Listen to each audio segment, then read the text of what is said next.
大家好，今天我们要做酒楼10大点心之一的虾饺。虾饺非常的受欢迎，相信你们去酒楼喝茶的时候应该都会点。口感非常的 Q 弹，皮软糯，但是又不缺弹性。今天我们要在家里自己做虾饺。我这里准备了一些虾，剥了虾壳之后再称一称虾仁有多重，然后再决定调味料用多少。也可以直接用冷冻的虾仁的，不过自己在家里吃，尽量就买新鲜的虾。虾壳我都会留着，我会用来煲汤。剥完壳之后，我们还要给它去虾线。剥完壳之后，它剩下大约250克的重量。我们在吃虾饺的时候，通常它虾饺的口感是特别的脆、特别的爽的。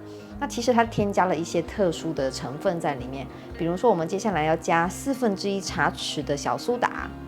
我们把小苏打放进去之后，然后用手抓均匀，腌制5分钟。腌了5分钟之后，它面上可以感觉是滑溜溜的。接下来放到冷水下面去冲洗，洗掉它表面这层黏黏的东西。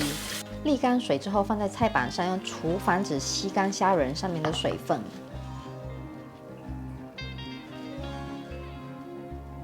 接下来把虾仁切小块。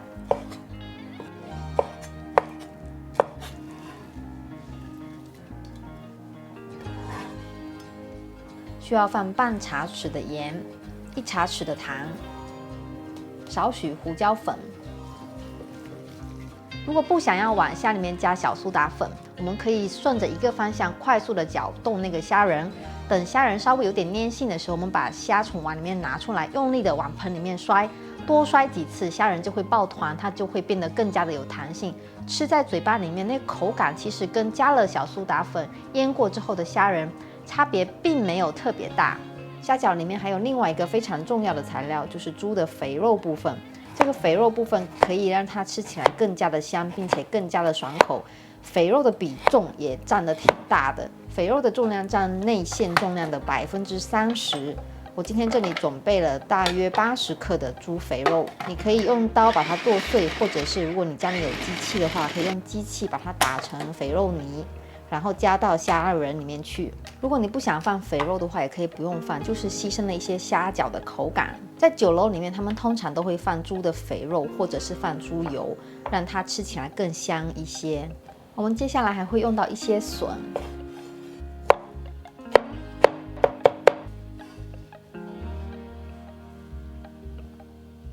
我们要处理虾仁，如果家里有机器的话，可以用机器将虾仁打软；如果没有机器的话，顺着一个方向用手不停的搅打虾仁，直到虾仁出胶。打出胶之后，将肥肉和笋放进来，然后再加1茶匙的猪油。如果没有猪油的话，可以用芝麻油来代替，再将它们混合在一起。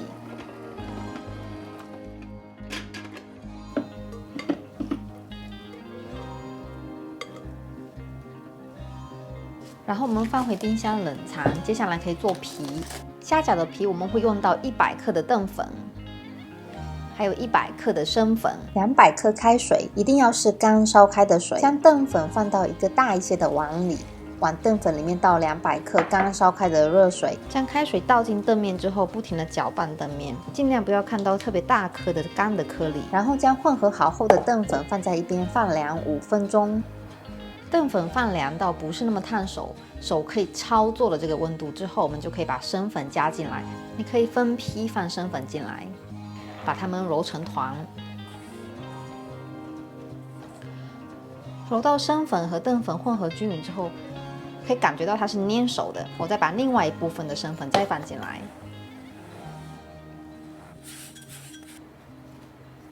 混合好后的面团是比较软的。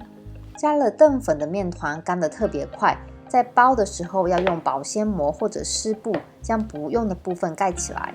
每次取一小部分，搓成长条，切成小剂子。如果感觉面团比较干或者是硬了，可以再加少量的水揉搓。比较软的面团容易操作。剩余的部分先放到碗里面，盖上保鲜膜。取一个面剂子，手上和案板都抹上薄薄的油，将它压成面片。然后用刮板压下去，向左边转一圈，再向右边转一圈，然后从右向左轻轻往外带，面片会慢慢变大。虾饺皮需要一边厚点，一边薄一点，用刮板轻轻刮出虾饺的皮，不要担心刮破，温柔一些，一般都不会破的。取一勺线，一折一折慢慢捏造型，皮厚的那边做底，蒸的时候汤汁才不会漏出来。淀粉做的面皮不比面粉做的水饺皮特别的脆弱，慢一些可以降低破皮的可能性。捏完褶皱后，再捏一捏耳朵两边，可以让虾饺看起来更饱满，然后剪掉最上方参差不齐的部分，再用手捏薄，这样一个虾饺就做好了。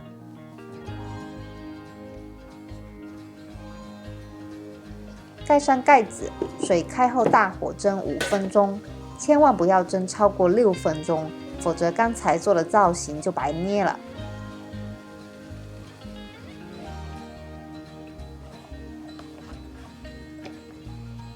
出锅后，虾饺晶莹剔透，白里透红，吃上一粒自己做的虾饺，弹牙的虾仁，清香的笋，不禁感慨所有的付出都是值得的。自己在家里做虾饺，有许多的人说在家里做虾饺都不容易，主要是因为那个皮其实并不好捏造型，但是多练习并且慢慢的来，就可以把虾饺包得比较的好。今天的影片差不多就到这里，感谢大家的观看，我们下一次再见，拜拜。